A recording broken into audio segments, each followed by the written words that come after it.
My dear students, Dr. James Tyler രചിച്ച lectures on homoeopathic materia medica എന്ന പുസ്തകത്തെ ആധാരമാക്കിയുള്ള ഈ പ്രോഗ്രാമിലേക്ക് നിങ്ങൾക്ക് ഏവർക്കും വീണ്ടും സ്വാഗതം.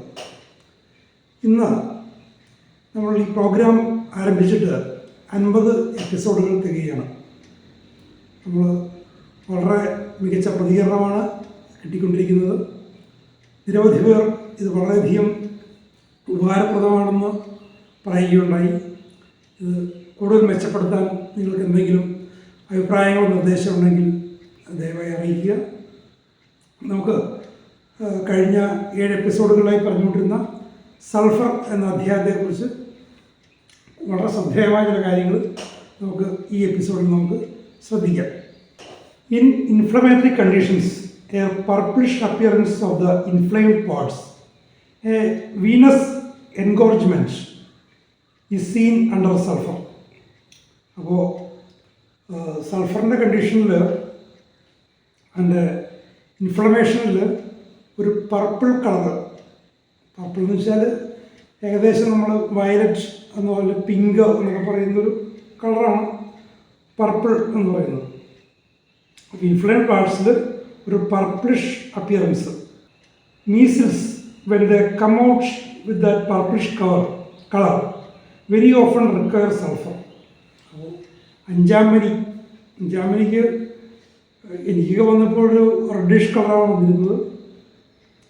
പക്ഷേ ഈ അടുത്തിടയ്ക്ക് ചില അഞ്ചാമനി കേസുകളിൽ സുഹൃത്തുക്കളായ ഡോക്ടർമാരോട് പറയുന്നുണ്ടായി, അവർക്ക് കൺഫ്യൂസിങ് ആയിട്ടുള്ളൊരു കണ്ടീഷൻ, അഞ്ചാമനി തന്നെയാണോ എന്ന് ഉറപ്പിക്കാൻ പറ്റാത്തൊരവസ്ഥ. അപ്പോൾ അവിടെ കണ്ടൊരു കാര്യം, ഈ പർപ്പിളിഷ് കളർ ആ ഒരു തടിപ്പുകൾക്ക്, തിളർപ്പുകൾക്ക് ഒരു പർപ്പിളിഷ് കളർ കണ്ടതായിട്ട് അവർ പറയുകയുണ്ടായി. അപ്പോൾ അത് സൾഫറിൻ്റെ ഒരു പ്രധാനപ്പെട്ട ഇൻഡിക്കേഷൻ ആണെന്നാണ് പറയുന്നത്. Sulphur is a great remedy in measles. പഞ്ചാമിയുടെ കാര്യത്തിൽ സൾഫർ വളരെ അധികം ഉപകാരം ചെയ്യുന്ന ഒരു ഔഷധമാണ്. The routinist can do pretty well in this disease with pulsatilla and sulphur, occasionally recurring aconite and euphrasia. മീസിൽസിൻ്റെ മാനേജ്മെൻറ്റിൽ എൻ്റെ വളരെ പ്രധാനപ്പെട്ട, വളരെ ഉപകാരപ്രദമായ ചില ഹിൻറ്റുകളാണ് തരുന്നത്. റൂട്ടീനിസ്റ്റ് കേസൊന്നും സ്റ്റഡി ചെയ്യാതെ വളരെ കണ്ണുടച്ച് കൊടുക്കുന്ന ഒരാൾ പൾസാറ്റിലെയും സൾഫറും കൊടുക്കാം. പക്ഷേ ചിലപ്പോഴൊക്കെ അക്കോണൈറ്റും യൂഫ്രേഷ്യയും വേണ്ടിവരും. Especially will sulfur modify the case when the skin is dusky and the measles do not come out. Measles പുറത്തേക്ക് വരുന്നില്ല, എന്തോ ഒരു സപ്രസീവ് ഏജൻറ്റ് ഉണ്ട്, അണ്ടർലൈൻ സോറയാകാം. അപ്പോൾ അങ്ങനത്തെ അവസ്ഥയിൽ ഇറപ്ഷൻസ് അല്ലെങ്കിൽ ഈ റെസ്പിറാറ്ററി കണ്ടീഷൻ പുറത്തേക്ക് വരുന്നില്ല എങ്കിൽ സൾഫർ അവിടെ നമുക്ക് ഉപയോഗിക്കാവുന്നതാണ്. The purplish colour may be seen anywhere in the erysipelas, in the sore throat, often in the forearms, legs and face. ഈ പർപ്പിഷ് കളർ എന്നുള്ളത് ഇൻഫ്ലെയിംഡ് പാർട്സിലും ഫോറാമിലും ലെഗ്സിലും ഒക്കെ തൊണ്ടയിലും ഒക്കെ കാണാം. അപ്പോൾ സൾഫറിൻ്റെ ഒരു ടിപ്പിക്കൽ കളറായിട്ട് നമുക്ക് തന്നെ മനസ്സിലാക്കാവുന്നതാണ്. The dreadful effects of the vaccination are often cured by sulfur. In this, it competes with thuja and melandrinum. ഇത് കാലിക പ്രസക്തിയുള്ള വളരെ പ്രധാനപ്പെട്ട ഒരു വിഷയത്തെക്കുറിച്ചാണ് കെൻഡി ഇവിടെ സൂചിപ്പിക്കുന്നത്. ഈ അടുത്ത ദിവസങ്ങളിൽ പത്രങ്ങളിലൊക്കെ വാർത്ത വരികയുണ്ടായി കോവിഡ് വാക്സിനേഷൻ്റെ അഡ്വേഴ്സ് എഫക്റ്റിനെ കുറിച്ച്. അതിനെക്കുറിച്ച് അനുകൂലിച്ചും പ്രതികൂലിച്ചുമുള്ള വാദങ്ങൾ വരുന്നുണ്ട്. വാക്സിനേഷൻ കൊണ്ട് പ്രശ്നങ്ങളുണ്ടായെന്ന് ബനാറസ് ഹിന്ദു യൂണിവേഴ്സിറ്റി നടത്തിയൊരു പഠനം കണ്ടെത്തി. ആ പഠനം ശാസ്ത്രീയമല്ലെന്ന് പറഞ്ഞുകൊണ്ട് ICMR ഇപ്പോൾ രംഗത്തെത്തി. അപ്പോൾ എന്തൊക്കെയാണെങ്കിലും ആളുകളുടെ അനുഭവത്തിൽ നിന്നും ഈ ചെറുപ്പക്കാർ അല്ലെങ്കിൽ മധ്യവയസ്കർ, ഒരു മരണത്തിൻ്റെ ഒരു പ്രായം എത്താത്ത ആളുകൾ, ഒരു 50 വയസ്സ് 60 വയസ്സൊക്കെ ഉള്ളവർ, എൻ്റെ സഹപാഠികൾ തന്നെ, സുഹൃത്തുക്കൾ തന്നെ ഒത്തിരി പേര് മരിക്കുകയുണ്ടായി. വിശേഷിച്ചും വളരെ ജീവിതചര്യകൾ വളരെയധികം ശ്രദ്ധ ചെലുത്തുന്ന വ്യക്തികൾ. ഭക്ഷണത്തിൽ ചിട്ട ചെലുത്തുന്ന വ്യക്തികൾ, ട്രീറ്റ്മെൻറ്റിലൊക്കെ ചിട്ട ചെലുത്തുന്ന വ്യക്തികൾ വെറുതെ കുഴഞ്ഞു കൊണ്ടിരിക്കുന്നു. അപ്പോൾ എന്താണ് അതിന് കാരണം എന്നുള്ളത് പറയാൻ പറ്റുന്നില്ല. കാർഡിയാക് പ്രശ്നമാണ്, അതാണെന്നൊക്കെ പറയുന്നുണ്ട്. പക്ഷെ അപ്പോൾ വാക്സിനേഷൻ കൊണ്ട് പ്രശ്നങ്ങളുണ്ടാകുന്നു എന്നുള്ള ഹോമിയോപ്പതി കമ്മ്യൂണിറ്റിക്കാരുടെ പണ്ട് മുതലേയുള്ള വാദത്തിന് ഇവർ ഖണ്ഡിക്കുന്നുണ്ടെങ്കിൽ പോലും ഇപ്പോൾ ആ വാദത്തിനെ കുറച്ചെങ്കിലും വകവെച്ച് തരേണ്ട ഒരു അവസ്ഥയിലാണ്. അപ്പം അങ്ങനത്തെ ഒരു സാഹചര്യത്തിൽ വാക്സിനേഷൻ്റെ ദുഷ്ഫലങ്ങളെ എങ്ങനെ ആൻറ്റിഡോട്ട് ചെയ്യാം എന്നുള്ള കാര്യം ഹോമിയോപ്പതി ഡോക്ടർമാരുടെ ഒരു പ്രധാനപ്പെട്ട ഒരു ചിന്താവിഷയമായിട്ട് മാറിയിരിക്കുകയാണ്. അപ്പോൾ അതിൽ സൾഫറിന് അതിൽ പ്രധാനപ്പെട്ട ഒരു പങ്കുണ്ട് എന്നാണ് കെൻഡിയുടെ പറയുന്നത്. സൾഫറിന് ആ ഒരു കാര്യത്തിൽ അത്ര വ്യാപകമായിട്ട് ഉപയോഗിക്കുന്നില്ല എന്നാണ് എൻ്റെ ഒരു അറിവ്. പക്ഷേ കെൻഡിയുടെ പറയുന്നത് ഈ വാക്സിനേഷൻ്റെ മാരകമായ എഫക്റ്റുകൾ, ഡ്രഡ്ഫുൾ എഫക്ട്സ് ഓഫ് വാക്സിനേഷൻ, അതിനെ സൾഫർ ക്യൂർ ചെയ്യും. ആ കാര്യത്തിൽ തുജയുമായും മെലാൻഡ്രിനവുമായും, തുജ മെലാൻഡ്രിനം ഈ രണ്ട് കാര്യങ്ങൾ ഔഷധങ്ങളുമായും സൾഫർ മത്സരിക്കുന്നുണ്ട്.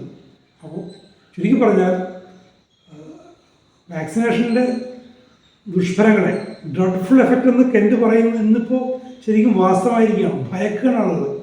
വാക്സിനേഷൻ എടുത്തവർ ഭയക്കുകയാണ്. ഇന്നലെ എൻ്റെ ഒരു സുഹൃത്തിന് സംഭവിച്ചത് നാളെ എനിക്ക് സംഭവിക്കുമോ എന്നുള്ളൊരു ഭയം.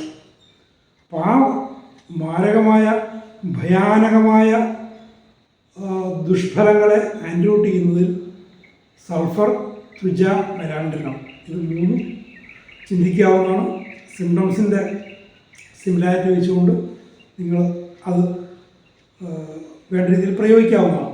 ഇത് തുജയും മെലാൻഡ്രിനത്തെയും കുറിച്ച് നമുക്ക് പിന്നീട് മനസ്സിലാക്കാം. ഞാൻ ഇപ്പോൾ വിചാരിക്കുന്നത് നമ്മൾ ട്രയോ ഇപ്പോൾ സൾഫറോടുകൂടി അവസാനിക്കും. പിന്നീട് നമുക്ക് ആൻറ്റി മിയാസ്മാറ്റിക് ഡ്രഗ്സിലേക്ക് നമുക്ക് പോകാമെന്ന് ഞാൻ വിചാരിക്കുകയാണ്.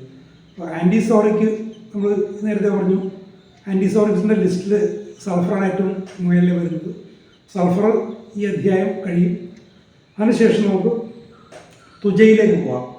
അപ്പോൾ ഈ ഒരു കാര്യത്തിൽ, വാക്സിനേഷൻ്റെ കാര്യത്തിൽ തുജ വളരെ ഉപകരിക്കുന്ന ഒരു കാര്യമാണ്. അപ്പോൾ ഇപ്പോൾ തുജയ്ക്ക് വളരെയധികം പ്രയോഗ സാധ്യതയുള്ളൊരു കാലഘട്ടം കൂടിയായതുകൊണ്ട് നമുക്ക് അടുത്തതായി നമുക്ക് തുജയെ നമുക്ക് പരിഗണിക്കാം എന്ന് ഞാൻ ചിന്തിക്കുകയാണ്.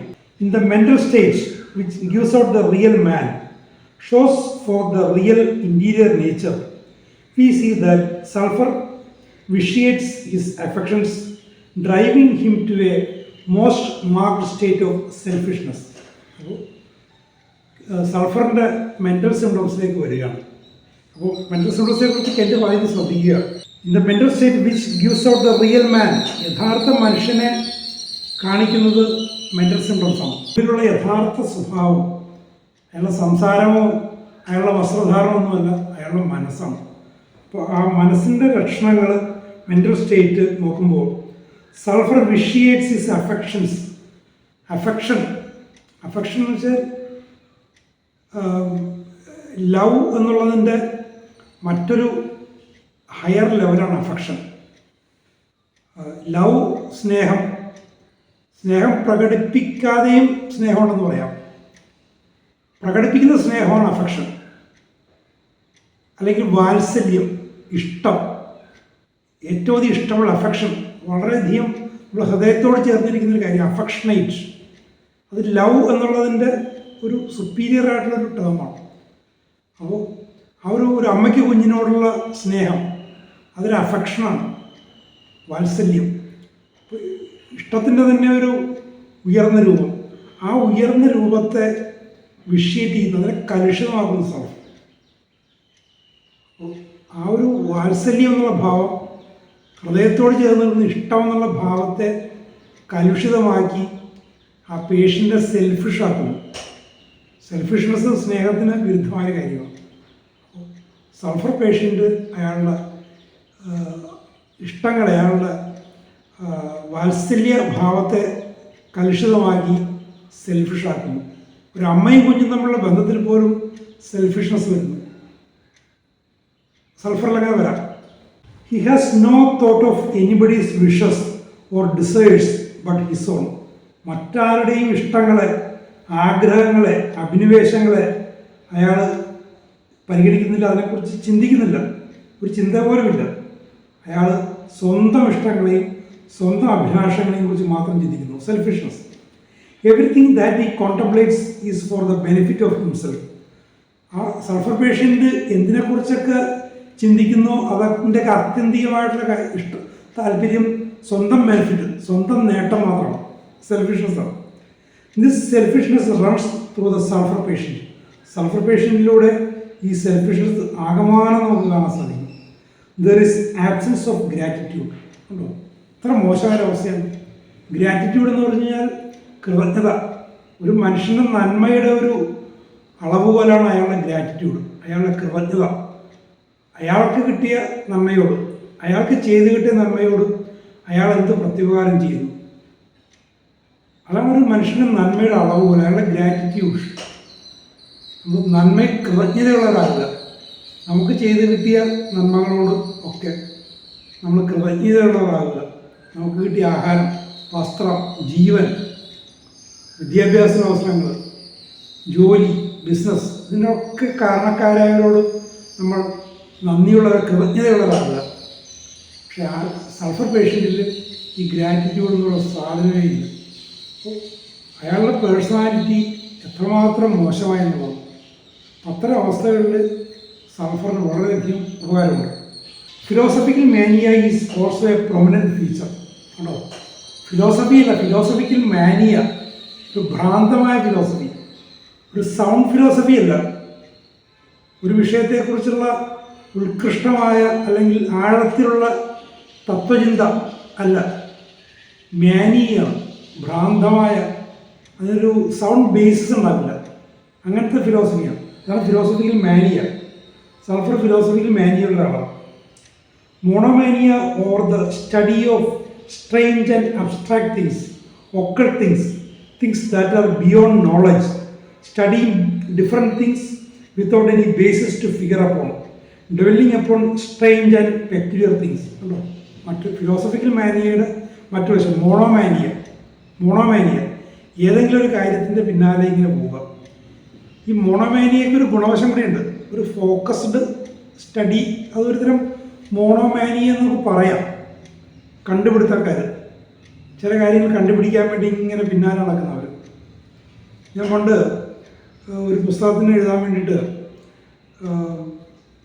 ചാൾസ് ഗുഡിയറിൻ്റെ ജീവിതത്തെ വായിച്ചിട്ടുണ്ട്. ചാൾസ് ഗുഡിയർ നിങ്ങൾക്കറിയാം, ഇതിൻ്റെ റബ്ബറിൻ്റെ വൾക്കനൈസേഷൻ കണ്ടുപിടിച്ച ആളാണ്. റബ്ബറിന് നമുക്ക് മോൾഡ് ചെയ്യാൻ പറ്റില്ല, ടയറോ മറ്റോ ഉണ്ടാക്കാൻ പറ്റില്ല. അതിന് വൾക്കനൈസ് ചെയ്താൽ മറ്റേ അതിനെ മോൾഡ് ചെയ്യാൻ പറ്റുള്ളൂ. ഇതിനും മോൾഡബിൾ ആക്കാൻ വേണ്ടിയിട്ട് ഒരുപാട് സാധനങ്ങളെ, കെമിക്കൽസിനെയും മറ്റുമൊക്കെ ഈ ഗുഡിയർ ഉപയോഗിച്ച് നോക്കി. അപ്പോൾ ഇദ്ദേഹത്തിൻ്റെ വർക്ക്ഷോപ്പിനെ ഡിസ്ക്രൈബ് ചെയ്യുന്നുണ്ട് ഈ ഒരു ഞാൻ വായിച്ചൊരു ജീവിതത്തിൽ. ഞാൻ ഈ ഹോമിയോപ്പതിയൊക്കെ വായന തുടങ്ങിയ ശേഷമാണ് ശരിക്കും എനിക്ക് സൾഫറിൻ്റെ ഓർമ്മ വന്നു. ഒരു സൾഫർ പേഷ്യൻറ്റിൻ്റെ ചുറ്റുപാട്, അദ്ദേഹത്തിൻ്റെ വർക്ക്ഷോപ്പ് അങ്ങനെയാണ്, എല്ലാം വലിച്ചു വാരിയിരിക്കുന്നത്. അദ്ദേഹത്തിൻ്റെ റിസർച്ച് പേപ്പേഴ്സ്, അദ്ദേഹം എല്ലാം എല്ലാം എഴുതി വെക്കും. പക്ഷേ പേപ്പേഴ്സ് എല്ലാം കൂടി കിടക്കുകയാണ്. ശരിക്കും ഒരു സൾഫർ. പക്ഷെ അവസാനം ഒരു തമാശ എന്ന് വെച്ചാൽ സൾഫർ ചേർത്ത് ഉരുക്കിയപ്പോഴാണ് റബ്ബർ മോൾഡബിളായി മാറിയത്.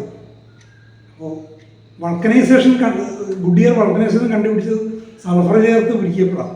അത് ഒരു രസകരമായ വശം, ഒരു കോൺസെപ്റ്റ് എന്ന് പറയാം. അപ്പോൾ അതൊരു മോണോമാനിയാണ്. അപ്പോൾ ഈ ഗുഡിയറിനെ പോലുള്ള സയൻറ്റിസ്റ്റുകൾക്കും ഒരു മോണോമാനിയുണ്ട്. അത് മോണോമാനിയുടെ ഗുണവശം. ഇനി മറ്റൊന്ന് ഫോളിഷ് തിങ്സിലുള്ള മോണോമാനിയ. ഞാൻ ഡോക്ടർ APJ അബ്ദുൽ കലാമിൻ്റെ റിസർച്ച് അസിസ്റ്റൻറ്റും പുസ്തകരചന സഹായിയുമായി കുറേ കാലം സേവനം ചെയ്തിട്ടുണ്ട്. അപ്പോൾ അദ്ദേഹം രാഷ്ട്രപതിയായിരുന്നപ്പോൾ രാഷ്ട്രപതി ഭവനിൽ അദ്ദേഹത്തിന് കിട്ടുന്ന കത്തുകൾ, വിശേഷിച്ചും ഈ പുസ്തകങ്ങളുമായിട്ട് ബന്ധപ്പെട്ട് അവതാരിക എഴുതണമെന്നൊക്കെ പറഞ്ഞ് കിട്ടുന്ന കത്തുകളൊക്കെ ഞാനാണ് കൈകാര്യം ചെയ്തിരുന്നത്. ഒരിക്കലും ഒരു മലയാളിയുടെ കത്ത് എനിക്ക് കിട്ടി. പുസ്തകത്തിന് മാനുസ്ക്രിപ്റ്റും ഉണ്ട്, ഫോട്ടോസ്റ്റാറ്റ്. അവതാരിക എഴുതി തരണം, വളരെ വിശേഷപ്പെട്ട പുസ്തകമാണെന്നൊക്കെ പറയുമ്പോൾ അപ്പം ഞാൻ പുസ്തകം ഒന്ന് വായിച്ചു നോക്കി. അദ്ദേഹത്തിന് കൊടുക്കുന്നതിന് മുമ്പ് ഇത് വർക്ക് ചെയ്യാനുള്ള പുസ്തകമാണെന്ന് അറിയണമല്ലോ. വായിച്ചു നോക്കി കഴിയുമ്പോൾ മണ്ടത്തരമാണ്, ശുദ്ധ മണ്ടത്തരമാണ്. റോക്കറ്റ് ലോഞ്ചിങ്ങിനെ കുറിച്ചും ഭൂമിയുടെ ഭ്രമണപഥത്തെക്കുറിച്ചും സോളാർ സിസ്റ്റത്തെക്കുറിച്ചും മിൽക്കി വേയെക്കുറിച്ചൊക്കെ തനി ഫൂളിഷ്നെസ് ആയിട്ട് എഴുതിയിരിക്കുന്നത്. ഞാനത് മാറ്റി വെച്ചു. വീണ്ടും അദ്ദേഹത്തിന് കത്ത് വന്നു, റിമൈൻഡർ വന്നപ്പോൾ ഞാനൊരു മറുപടി എഴുതി. നിങ്ങളൊരു ഹൈസ്കൂളിലെ ജോഗ്രഫിയും ഫിസിക്സും ഒക്കെ ടെക്സ്റ്റ് ബുക്ക് വായിച്ച് നോക്ക്, നിങ്ങൾക്ക് കുറച്ച് ഫണ്ടമെൻ്റൽ കാര്യങ്ങൾ അറിയില്ലാത്തതുകൊണ്ട്. പക്ഷേ അദ്ദേഹത്തിന് മനസ്സിലാവുന്നില്ല. കുറച്ച് സംസാരിക്കുന്ന ഈ ഒരു മോണോമാനിയാണ്. അദ്ദേഹത്തിൻ്റെ ഒരു ചിന്തകളിൽ ഇങ്ങനെ അഡമൻ്റായിട്ട് ഇങ്ങനെ നിൽക്കുകയാണ്. പിന്നീട് കുറച്ച് മാസം കഴിഞ്ഞപ്പോൾ ഇദ്ദേഹം എങ്ങനെയോ അപ്പോയിൻമെൻറ്റ് സംഘടിപ്പിച്ച് കാണാൻ വന്നപ്പോഴും എൻ്റെ അടുത്താണ് ആദ്യം വന്നത്. നേരെ കയറി രാഷ്ട്രപതിയിലേക്ക് നേരെ ചെല്ലാൻ പറ്റില്ല. അപ്പോൾ ഞാൻ ഇദ്ദേഹം സംസാരിച്ചു കഴിഞ്ഞപ്പോൾ അദ്ദേഹം എത്ര പറഞ്ഞിട്ടും മനസ്സിലാവുന്നില്ല. ഇതൊരു നല്ല കർഷകനാണ്, കൃഷിയിൽ വിജയിച്ച ആളാണ്, സമ്പത്തുണ്ട്. പക്ഷേ പണ്ട് മുതലേ ഈ ഭൂമിയെക്കുറിച്ചും ഭൂമി ഒരു ഉരുണ്ട ഗ്രഹമാണെന്ന് പോലും പുള്ളി അംഗീകരിക്കുന്നില്ല. ഭൂമി ഫ്ലാറ്റാണ്. ഈ റോക്കറ്റ് വിക്ഷേപണമൊക്കെ വെറും മണ്ടത്തരമാണ്. ചന്ദ്രനിൽ പോയിട്ടില്ല.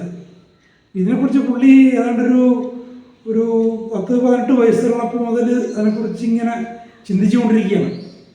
അവസാനം പുള്ളി ചിന്തകൾ എഴുതി പുസ്തകമാക്കിയതാണ്. അപ്പം അതൊരു മോണോമാനിയാണ്, അതിൻ്റെ അടിസ്ഥാനമില്ല.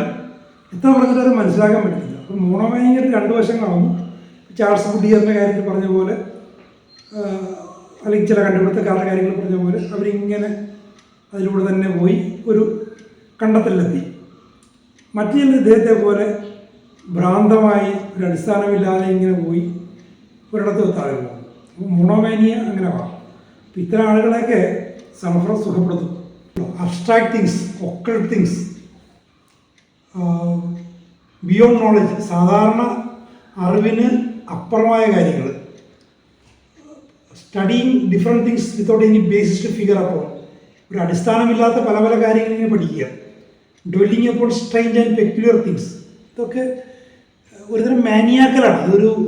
ഒരു ശരിയായ ഒരു സയൻറ്റിഫിക് സ്റ്റഡി അല്ലെങ്കിൽ സയൻറ്റിസ്റ്റിൻ്റെ ഒരു രീതിയല്ലത്. ഒരു അച്ചടക്കമില്ലാതെ ഇങ്ങനെ ഫിലോസഫിക്കൽ മാനിയ, മോണോമാനിയ. അപ്പോൾ ഇത്തരം ധാരാളം ആളുകൾ നമ്മുടെ സമൂഹത്തിലുണ്ട്. അവരൊക്കെ ഒരു ഹോമിയോപാത്തിൻ്റെ അടുത്തേക്ക് വരിക എന്നുള്ളത് പറയുന്നത് വളരെ ചുരുക്കമായ കാര്യങ്ങൾ. എന്നെപ്പോലുള്ള ചില ആളുകളൊക്കെ ഇങ്ങനെ പ്രോത്സാഹിപ്പിച്ച് പ്രേരിപ്പിച്ച് കൊണ്ടുചെന്നാലൊക്കെ വരികയുള്ളൂ. വാസ്തവത്തിൽ നമ്മൾ മാധ്യമങ്ങളിലൂടെയും മറ്റുമൊക്കെ ഒരു ബോധവൽക്കരണം നടത്തി ഇത്തരം അവസ്ഥയിലുള്ളവരെ ചികിത്സിക്കാൻ തക്ക വളരെ നല്ല ഔഷധങ്ങൾ ഹോമിയോപ്പതിയിലുണ്ടെന്നുള്ള ഒരു പ്രചാരണം കൊടുത്ത് ഇത്തരം ആളുകളെ ഹോമിയോപ്പതി ചികിത്സയിലേക്ക് കൊണ്ടുവരാൻ നമ്മൾ ബോധപൂർവ്വ ശ്രമം നടത്തേണ്ടതാണ്. നമ്മളിൽ സൾഫർ പോലുള്ള മികച്ച ഔഷധങ്ങളൊക്കെ നമ്മുടെ കയ്യിലുണ്ട്. അപ്പോൾ അങ്ങനെ വന്നു കഴിഞ്ഞാൽ ഹോമിയോപ്പതിക്ക് നമ്മുടെ സമൂഹത്തിൻ്റെ പുരോഗതിയിൽ ക്വാളിറ്റി ഓഫ് നമ്മുടെ ക്വാളിറ്റി ഓഫ് സൊസൈറ്റി അത് ഇമ്പ്രൂവ് ചെയ്യുന്ന കാര്യത്തിൽ ഹോമിയോപ്പതിക്ക് വലിയ സംഭാവന കൊടുക്കാൻ സാധിക്കും. ഈ സൾഫറിനെ കുറിച്ച് പറയുന്ന കാര്യങ്ങൾ അതിലേക്കാണ് നമ്മൾ വെളിച്ചം വീശുന്നത്. നിങ്ങളുടെയൊക്കെ പ്രാക്ടീസിൽ ഒറ്റക്കൊരു വ്യക്തിക്ക് ചെയ്യാൻ പറ്റില്ല. ഡോക്ടേഴ്സിൻ്റെ പ്രൊഫഷണൽ സംഘടനകൾ വഴിയും മറ്റുമൊക്കെ അതിനുള്ള ശ്രമങ്ങൾ നിങ്ങൾ നടത്തണം എന്നാണ് എനിക്ക് പറയാനുള്ളത്. Sulphur has cured this consecutive tracing one thing to another as to first cause. കണ്ടോ, എന്താണ് ആദ്യ കാരണമെന്ന് ഇങ്ങനെ അന്വേഷിച്ച് പോവുക. അതായത് നമ്മൾ പറയാറില്ലേ, കോഴിയാണോ മുട്ടയാണോ ആദ്യം ഉണ്ടായത്, ദൈവമാണോ പ്രപഞ്ചമാണോ ആദ്യം ഉണ്ടായത്. എൻ്റെ ജനിച്ച നാട്ടിൽ ഒരാളുണ്ടായിരുന്നു. എൻ്റെ ചെറുപ്പത്തിൽ അദ്ദേഹം മരിച്ചുപോയി. അദ്ദേഹത്തിൻ്റെ അനുജൻ എന്നോട് പറഞ്ഞ കാര്യം, അദ്ദേഹത്തിൻ്റെ ചെറുപ്പത്തിൽ ഈ മാനസിക രോഗത്തിൻ്റെ തുടക്കത്തിൽ അദ്ദേഹം പറഞ്ഞുകൊണ്ടിരുന്നത് ദൈവം ഉണ്ടോ ഇല്ലയോ, ദൈവം ഉണ്ടെന്നുണ്ടെങ്കിൽ അംഗീകരിക്കാം. ദൈവം ഉണ്ടെങ്കിലും ദൈവത്തെ ഉണ്ടാക്കിയത് ആരാണ്? ദൈവത്തെ ആരുണ്ടാക്കി? അങ്ങനെ ചിന്തിച്ചിട്ട് ദൈവത്തെ എങ്ങനെ ഇല്ലാതാക്കാം, അങ്ങനെ ഇങ്ങനെ പുള്ളി 10ാം ക്ലാസ്സിലോ മറ്റോ പഠിക്കുന്ന കാലത്താണ് ഇങ്ങനെയുള്ള ചിന്തകൾ വന്നത്. അപ്പോൾ മാത്തമാറ്റിക്സ്, നമ്മൾ അരിത്തമാറ്റിക്കിലുണ്ടല്ലോ, 0 കൊണ്ട് എന്തിനെ കുറിച്ചാലും അത് 0 ആയി തീരും.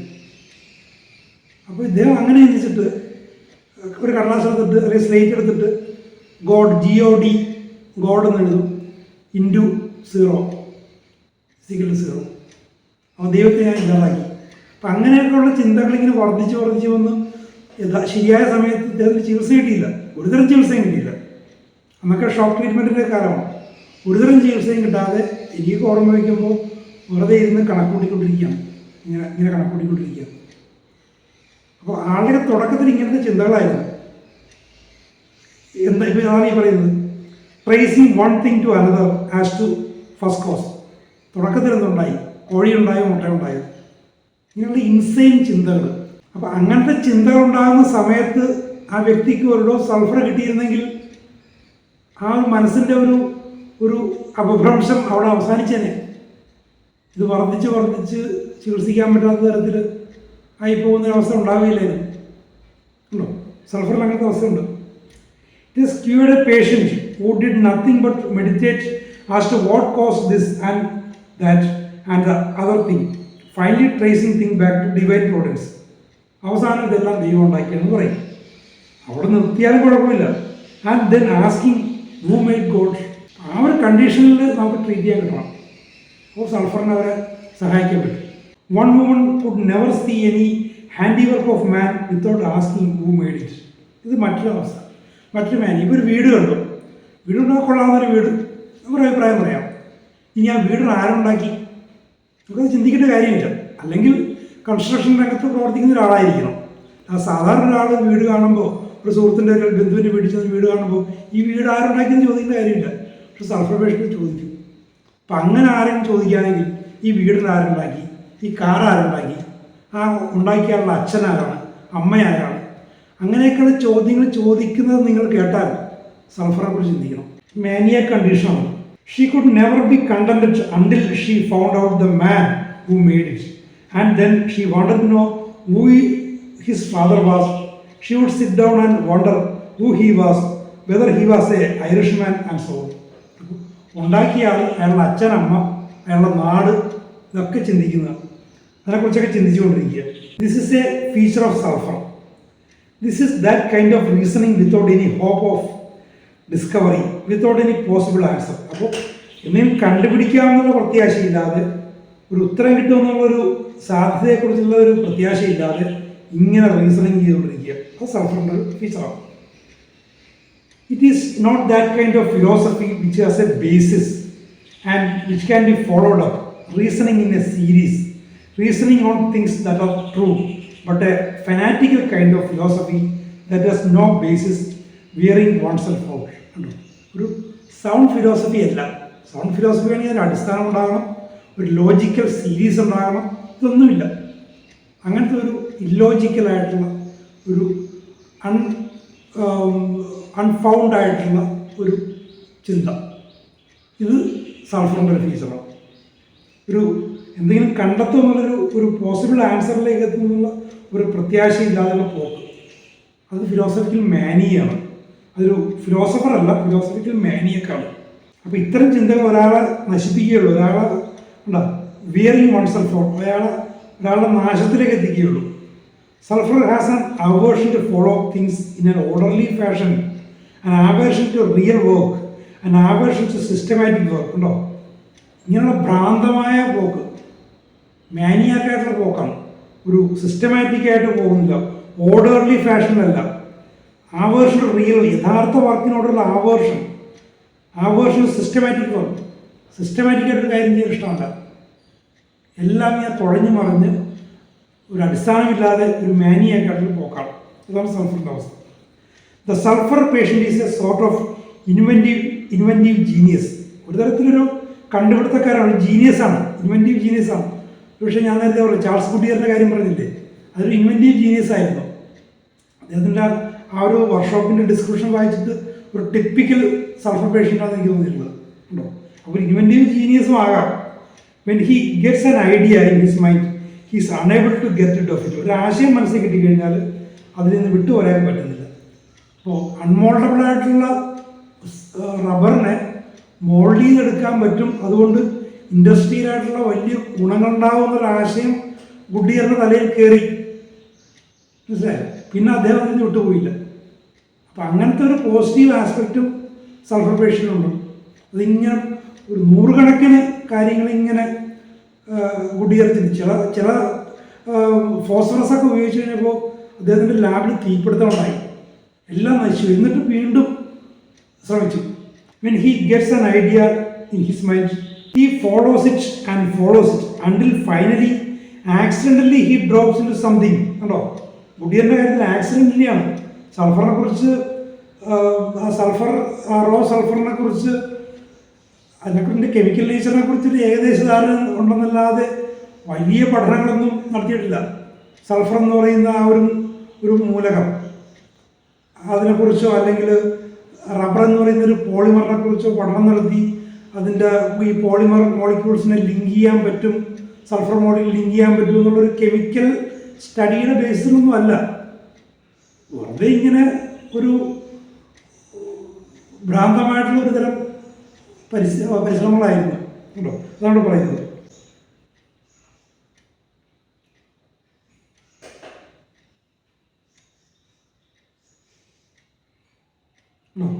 Until finally he accidentally drops on something.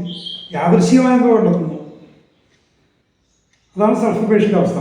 He's often ignorant but imagine himself to be a great man. അപ്പോൾ പലപ്പോഴും അയാൾ ഇഗ്നറൻ്റ് ആകാം, ഒരു അറിവില്ലാത്തൊരു ആളാകാം, ഒരു മണ്ടനാകാം, പക്ഷേ താനൊരു മഹാനാണെന്നാണ് സൾഫർ പേഷ്യൻ്റ് തന്നെക്കുറിച്ച് തന്നെ ചിന്തിക്കുന്നത്. He despises education and despises literary men and their accomplishments and he wonders why it is everyone cannot see that he is above education. അപ്പോൾ സൾഫർ പേഷ്യൻ്റ് വിദ്യാഭ്യാസത്തെ തള്ളിപ്പറയുന്നു, ബുദ്ധിമാന്മാരെ തള്ളിപ്പറയുന്നു, എന്നിട്ട് താനാണ് ജ്ഞാനി. തൻ്റെ ജ്ഞാനത്തെ എന്തുകൊണ്ട് മറ്റൊരു അംഗീകരിക്കുന്നില്ല? വിദ്യാഭ്യാസത്തിന് ഉപരിയായി തനിക്കുള്ള ജ്ഞാനത്തെ എന്തുകൊണ്ട് മറ്റൊരു അംഗീകരിക്കുന്നില്ല എന്ന് അയാൾ അത്ഭുതപ്പെടുന്നു. ഞാൻ നേരത്തെ പറഞ്ഞ ആൾ, ഡോക്ടർ കലാമിൻ്റെ ഓഫീസിൽ വന്ന അദ്ദേഹത്തിന് കത്തിലെഴുതിയ ആൾ, അദ്ദേഹം പറഞ്ഞതാണ്, ഞാൻ അദ്ദേഹത്തോട് പോയി 10ാം ക്ലാസ്സിലെ അല്ലെങ്കിൽ 9ാം ക്ലാസ്സിലെ ജോഗ്രഫി ഫിസിക്സ് പുസ്തകങ്ങൾ വായിക്കുമെന്ന് പറയുമ്പോൾ അദ്ദേഹം പറഞ്ഞത് അതൊന്നും ഒരു അർത്ഥമില്ല, ഈ വിദ്യാഭ്യാസമൊക്കെ വെറും മണ്ടത്തരമാണ്. അദ്ദേഹം കണ്ടെത്തിയതാണ് ശരി എന്ന് പറയുകയാണ്.